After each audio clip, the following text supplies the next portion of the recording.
Hello people, what is up? Welcome back to our channel once again. It's me, your bearded bro, QuickSilver 15, and we're here today with our little Cosmo slash little Rocket.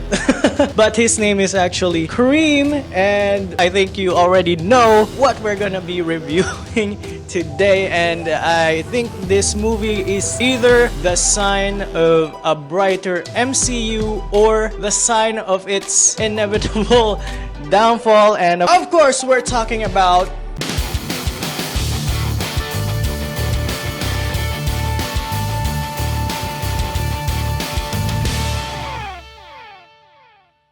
Guardians of the Galaxy Volume 3. And of course, it is starred by the original cast with the addition of Cosmo, which is such an amazing addition. It's been such a long time coming, and I've been wanting to see Cosmo finally being brought to light and into the full picture of the MCU, not just some background character. And we're waiting on you, Howard the Duck. Stars, of course, Chris Pratt as Peter Quill, Zoe Saldana as Gamora, Batista as Drax. We have Bradley Cooper as Rocket, Palm Clementif as Mantis. Her name is hard to say. Of course, we have Karen Gillan back also as Nebula. Sean Gunn, the brother of James Gunn. We'll talk more about James Gunn later. Of course, he is the director of the film. We have Will Poulter coming in as Adam Warlock. Maria Bakalova, sorry if I butchered her last name, but Maria Bakalova voicing Cosmo, the space dog, which is so... I've always believed that Cosmo is a male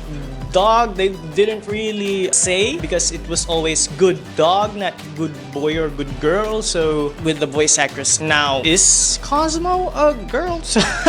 I don't know. Again, Guardians of the Galaxy Volume 3, directed by James Gunn, and he is just such a good example of what a director who is good at balancing. I don't know, Taika Waititi did direct Jojo Rabbit, and for one, I think it was a great movie, but I don't know why it didn't translate well into Thor Love and Thunder, and which is such a terrible MCU movie for me. And with that and Ant-Man, my hopes were low for the future of the MCU. But Guardians of the Galaxy Volume 3 definitely shown some light, or shown us that there is gas left in the MCU tank. Or is there? Because again, it is directed by James Gunn, who is sadly leaving the MCU and is going to be the Kevin Feige, essentially, of the DC universe.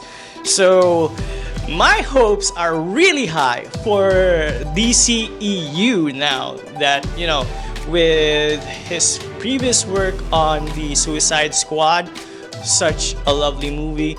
This Guardians of the Galaxy Volume 3 is probably the best out of, well, I'm not sure, but as of the last two Guardians movies and the Suicide Squad movie, I think Guardians of the Galaxy Volume 3 is definitely one of his best works, and it shows he does balance a lot of the tragic backstory stuff of Rocket, and the comedy part is funny. So when it's sad, it's sad. When it's funny, it's funny.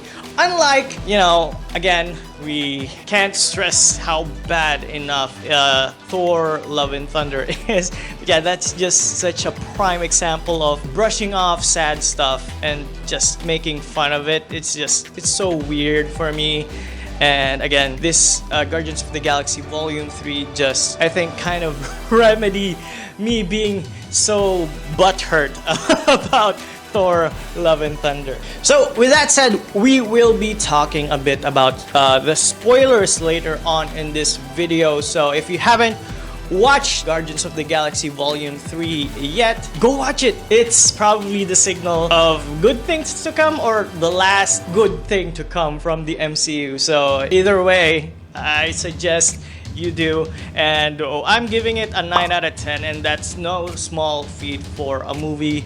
Of course, we do get a lot of meh movies, and this is definitely one of the best superhero movies out there. I would say it is just about as good as Endgame, the both parts of Endgame. Because, okay, we'll be dwelling deeper into it. Why do I think that? Because a lot of the characters do show growth in this movie. The main villain is actually very, you can actually sympathize, well, not sympathize, but he is a villain that you would love to hate. Unlike, when was the last Marvel movie where you actually wanted the bad guy to just die a miserable death? So Ultron, you know, meh, he's kind of a generic bad guy. The last I can think of was probably Killmonger from Black Panther. This Marvel movie made me tear up a bit on multiple scenes. Again, when the serious stuff hits, it hits hard on multiple occasions, specifically with Rocket's backstory. Yeah, just a lot of growth for the characters. Specifically Rocket and Gamora. Gamora a little bit, but more specifically who I meant was Nebula, because he is such a surprising character in this movie for someone who is always so monotonous, so serious, so straightforward. There was one scene near the end where when that happened, I was kind of tearing up as well, and it just snaps and it clicks why she was doing all that bitchy stuff throughout the middle part of the movie. And you know, so we're gonna talk more about that later. So we're gonna give a spoiler warning now. We already gave our rating and we give Guardians of the Galaxy Volume 3 a 9 out of 10. So if you haven't watched it yet, I do recommend it. It is one of the best MCU movies to date, and probably, I don't know, maybe it's too early to say, but probably the best, one of the best, period, because I'm not so keen to see where the MCU is going after this.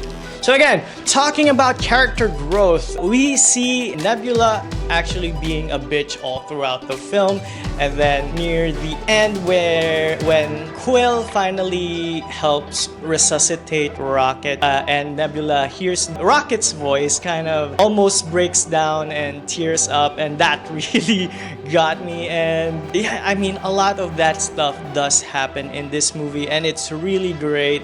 You really do get attached to these characters. The use of music, the color, and the dynamic of all of the characters were really well acted.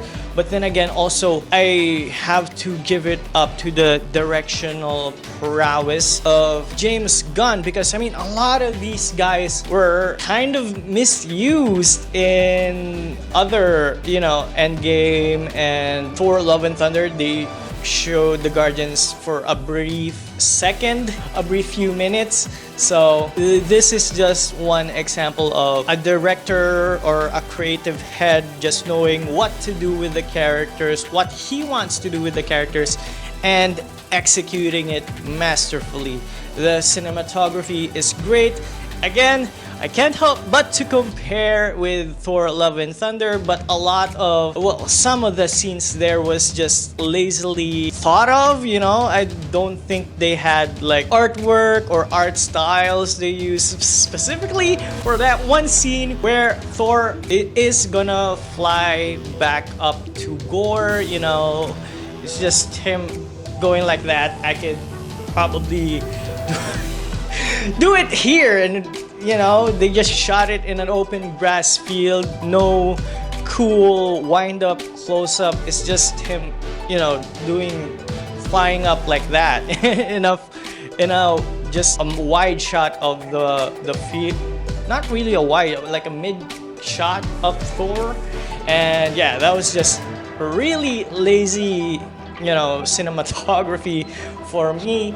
But here you get a lot of tableaus, you know, a lot of references to paintings. Specifically, you know, there was I think Mary was holding Jesus up like that. You kind of get that symbolism when Gamora is holding Quill. We also kind of get, you know, the Sistine Chapel painting I forgot the title of the painting, but it's the one where, you know, the Nokia opening screen as well, where Quill and Adam Warlock, you know, showing like the connection of God and man. I guess they wanted to portray Adam Warlock as a God tier character, which it is evidently shown here.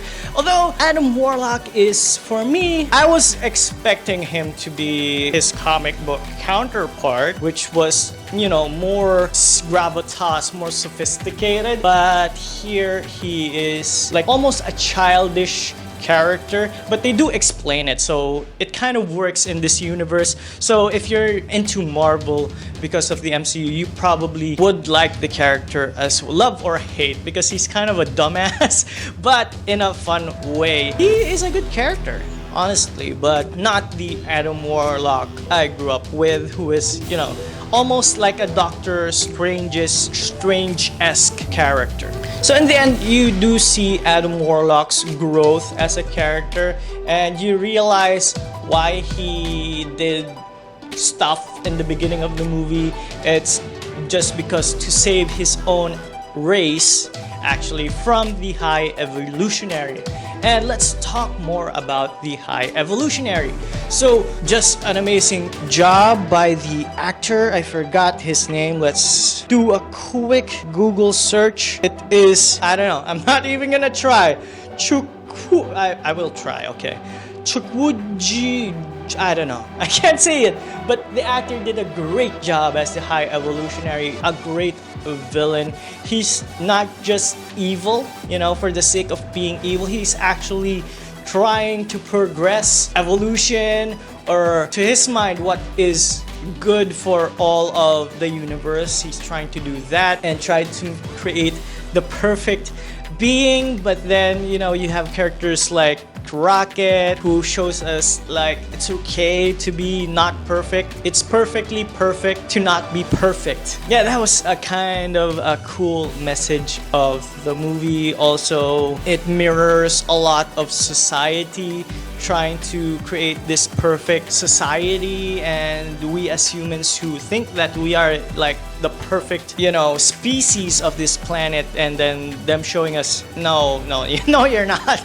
We kind of suck as a species. So that's kind of a good slap in the face, and also is a good message for the audience to receive every now and then.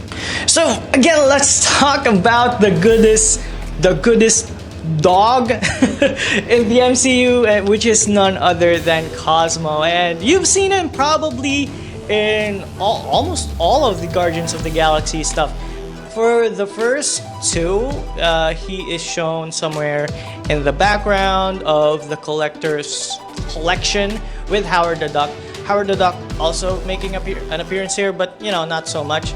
It focuses more on Cosmo, who is an actual member of the Guardians of the Galaxy. He is a significant character in this movie. There is this just very interesting just scene where you're all gonna wait for it to happen. You probably know it's gonna happen. You're gonna wait for it. It's something to do, I don't want to spoil it, but it's something to do with Kraglin and Cosmo, and him calling Cosmo something, and then, you know, it kind of builds up to the end of the movie, and when it happens, you're like, yes, yes, he finally did it, you know. And I don't know, it's, well, me, for example, am a dog lover, so, you know, if you're probably a dog lover, you'd probably be waiting for this moment, and it's gonna be awesome. So the biggest actual question mark for me is Kraglin, and there is this one cameo scene with Yondu. I know they're kind of close, but you don't really get to that point. You never really care much about Kraglin, so that moment with Yondu is, I don't know, kind of wasted airtime. We so did not need to see Yondu at that moment. We can probably just realize that he is able to to do that all along if he just believed in himself, which is essentially the same thing, but they probably wanted to show Yandu, which is kind of cool at the same time. But I don't think it was completely necessary for the character of Kraglin. So we also have the dynamic between Peter Quill and Gamora, of course, where Quill is still trying to get over the loss of Gamora, and while also, you know, when he sees Gamora, he's thinking, is there a chance with this Gamora? And, you know, we get to see hints, but later on, he does, you know, finally let her go and quote unquote moves on with his life, and he's probably trying to, you know, heal his, you know, inner trauma, you know, forgive his inner child near the end of the movie. And also, I think that is a good quote unquote ending for now for the character of Quill. Of course, the dynamic between Drax and Mantis was also good. We have this like love-hate relationship, and if you've seen the Christmas special, yeah, it's kind of more of that. So it's a good, you know, following a good continuity for their relationship. And of course, I suggest you do watch the holiday special, because oddly enough, there is some key info there that if you didn't see it, it might confuse you. Like, for example, if you haven't watched it, prepare to get your mind blown, but Mantis is actually Peter Quill's sister, because she is the daughter of Ego, and they do explain that in the Christmas special episode of the Guardians of the Galaxy. So, talking about the end credits, the post credits, the end credits was, you know, meh, not so much to talk about there. But the post-credit scene, we do finally get to see Rocket. Well, did I just spoil the movie? But yeah, Rocket is now the leader of the Guardians of the Galaxy, and he has his own team, which composed of Groot, Adam Warlock, Kraglin, and this girl. I don't know who this girl is, I'm not sure. Tried to do some research. It wasn't specified who her character is. I'm guessing it's Moondragon, because they did hint of Drax becoming a dad. You know, guys who don't know Drax's backstory, I don't think it was ever explained up until now, but the reason he is so angry at Thanos in the comics, and he was reforged and revived to be Drax the Destroyer because of his overwhelming hate for Thanos, because Thanos wiped out, I don't know if he wiped out his entire species, but Thanos eventually did end up killing his daughter in probably the collateral of his mission to, you know, rid half of the galaxy for Lady Death, but, you know, wasn't really specified. But yes, we get to hear Nebula talking about Drax becoming a father. So I'm thinking that this, going back to the post-credit scene, this little girl, I'm thinking her to be Moondragon. I don't know. That's the only like telepath-ish character. Of course, we do have like the Wiccan or a Marvel, but I doubt it, because they are male characters, or maybe I don't know. I don't know who this higher life form girl is. She has scars here. I'm not sure. I'm really not sure. So comment down below if you know who this little girl character is. Please tell me. I've been dying to know. I'll do more research on about it. But for now, I have no idea. Could be Moondragon. I'm thinking it's Moondragon because in her description, she is like exemplary in all whatever humans can do, and like mind, body, she can fight, and she is kind of like telepathic or psychic powers. You know, we get to see her eye glowing purple. So yeah, I don't know. So overall, guys, what do you think of Guardians of the Galaxy? Do you think it is the last of the great MCU movies, and are we now going to pivot into the DCEU because James Gunn is at the helm over there, and it just feels like Marvel has been losing steam over the years after Endgame. They haven't really created anything that is just exemplary as of late. We have the Eternals, which sucked. Thor: Love and Thunder double sucked. I guess Black Panther was good, but mostly why I was tearing up because of Black Panther was because someone in reality died. Chadwick Boseman died. I think we have to attribute some of that or that movie's success as well. Although Shuri does a good job. The conclusion for me was a bit weak. So again, I am in doubt of the future of the MCU, but I am very hopeful for the future of the DCEU, specifically for James Gunn's new take on the whatever. Like, bring it on, bring whatever movie, new character, bring us characters like the Guardians, that's not Suicide Squad. So yeah, looking forward to that. So what do you guys think? Let's discuss down in the comment section down below. And as always, it's me, your bearded bro, QuickSilver 15, signing off. Peace.